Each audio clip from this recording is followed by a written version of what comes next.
Welcome to this edition of Journals of Spiritual Discovery, brought to you by spiritualteachers.org. I'm your host, Sean Nevins.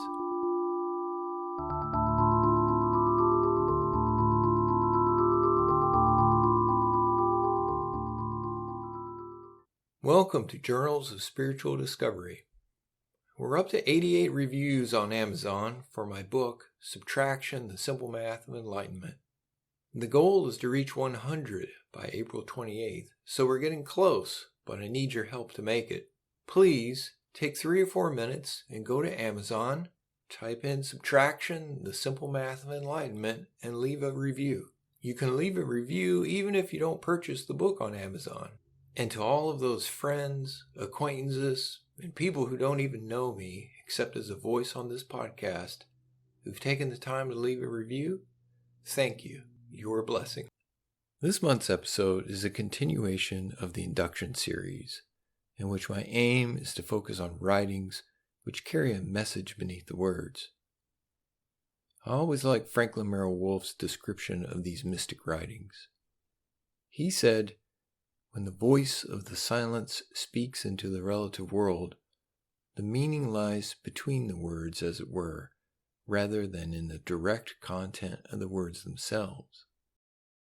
Richard Rose referred to the power of these types of writings when he said, "If you are interested in looking for essence from the point of the process observer, you can be stimulated only by writings of inspiration rather than reason or direction."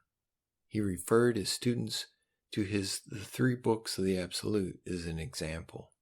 While Rose used the term inspirational, clearly these are not necessarily inspirational writings like you typically find collected under that banner.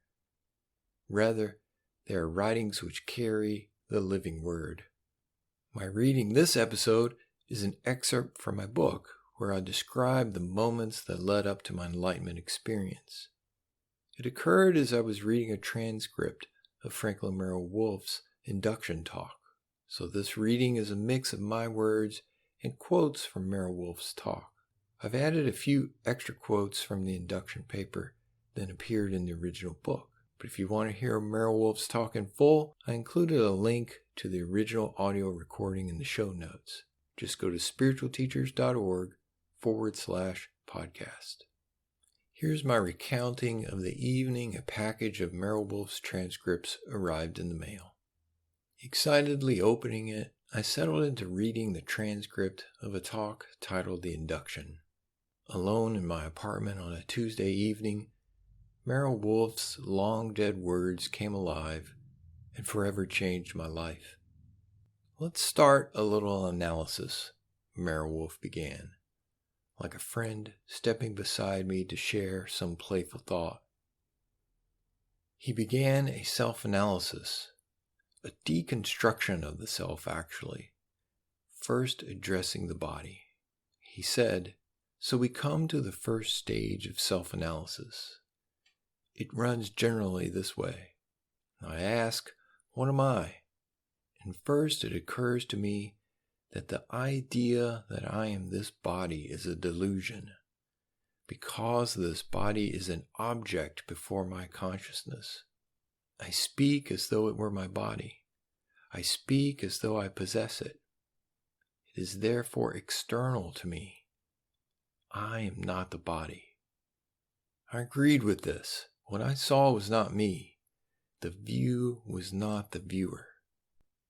Next, Merrill Wolf addressed the roaring rage of our feelings. And then we come to dealing with our vital nature, our feelings.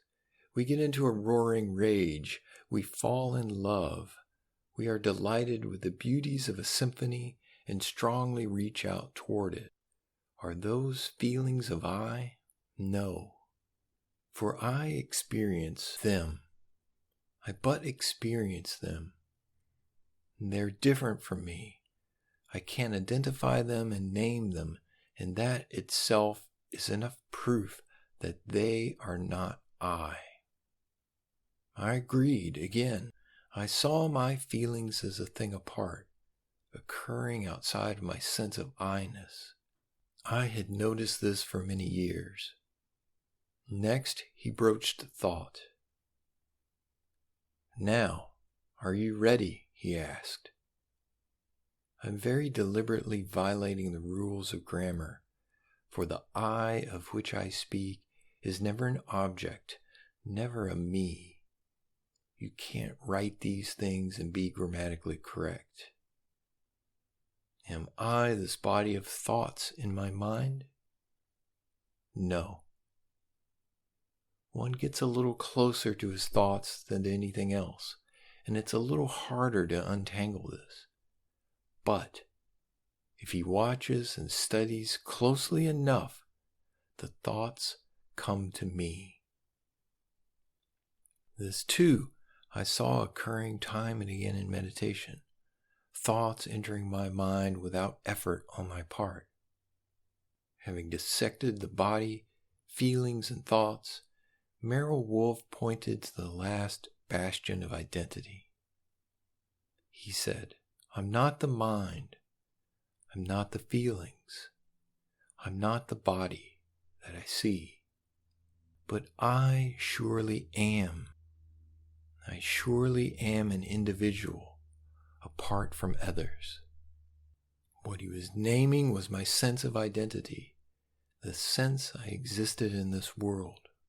He said, now what you've gotten a hold of is a very difficult fellow. It's your ego. He can sneak around and confuse you like the Dickens. You can spend years trying to get behind him, which I had. My meditations tried and tried to see beyond this black wall in my mind. And what you do, he said, you can get into an infinite regression. You look at your ego. All right, here am I, and all of a sudden it dawns upon you that which is looking at the ego is really the I. So you stick that one out in front. You look at it again, but then you realize it couldn't be, because here is a something that is observable. I knew exactly what he meant. The infinite regression, my mind spinning round and round, the noting of Vipassana meditation, awareness watching awareness, and finding no resolution to this conundrum.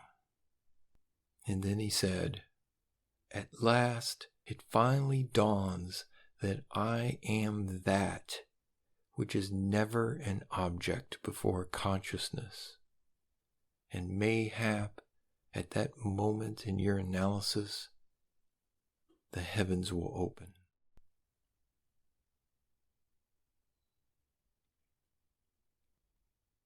As these words entered my mind, the room filled with energy, like rapport, like that long ago moment by the student center under the pine trees, but with the intensity of an engulfing flame. Tears erupted, poured down my face, and obscured the room. Merrill Wolfe's words were true, literally, physically true. I, Sean, was ever an object, and ever a thing destined to die. It was obvious and undeniable that I was and always would be doomed to die. In the face of that stark realization, I felt myself fading away, but there was no fight. I did not run from death because there was nowhere to run. The runner himself was vanishing. And as that happened, something became startlingly clear. The nothingness that I was fading into and had so feared was already inside me. Outside and inside were fundamentally the same. How could this be? How could there be only one thing? No observer, no observed, just one. This implosive realization gripped my head like a vice and forced me to the floor. I was being consumed by something too vast for the mind to hold. I felt I was dying, but I was not afraid. 2 or 3 times the pain lessened, and I climbed back into the chair, but it came again, and again I fell to the floor. Lines from Richard Rose's 3 Books of the Absolute appeared in my mind. O eternal spaces, art thou black or white? Is thy form clothed in light or darkness? Over and over I answered, no, no, it is. There is not black or white. The mind could not contain the merging of 2 into 1, and the gut-level crushing feeling that 1 is equivalent to none.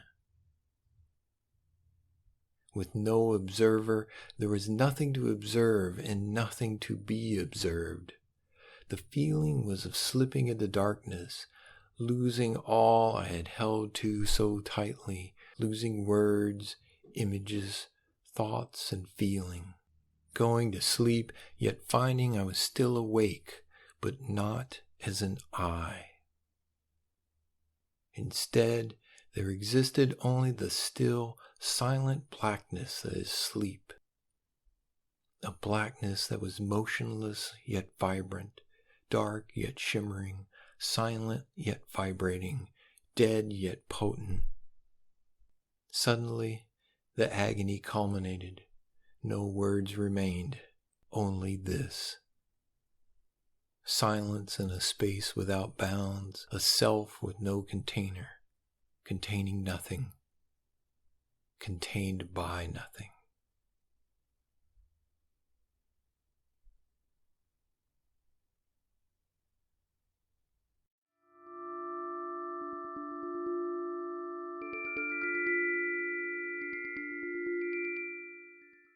Thank you for listening.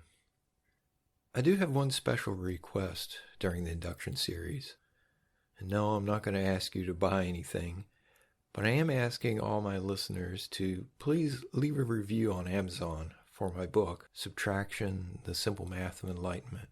I know that a lot of you have read it, and if we can get 100 reviews on Amazon, I'm told that will really help the book stand out and get noticed. So if you enjoyed Subtraction, please go to Amazon.com, type in Subtraction, the Simple Math of Enlightenment, and leave a review. It only takes a few minutes, and you'll help many other seekers simply by giving your thoughts about the book. You don't have to have purchased the book on Amazon in order to leave a review there. So thanks. I hope you can do that for me, and I will see you again on the next episode.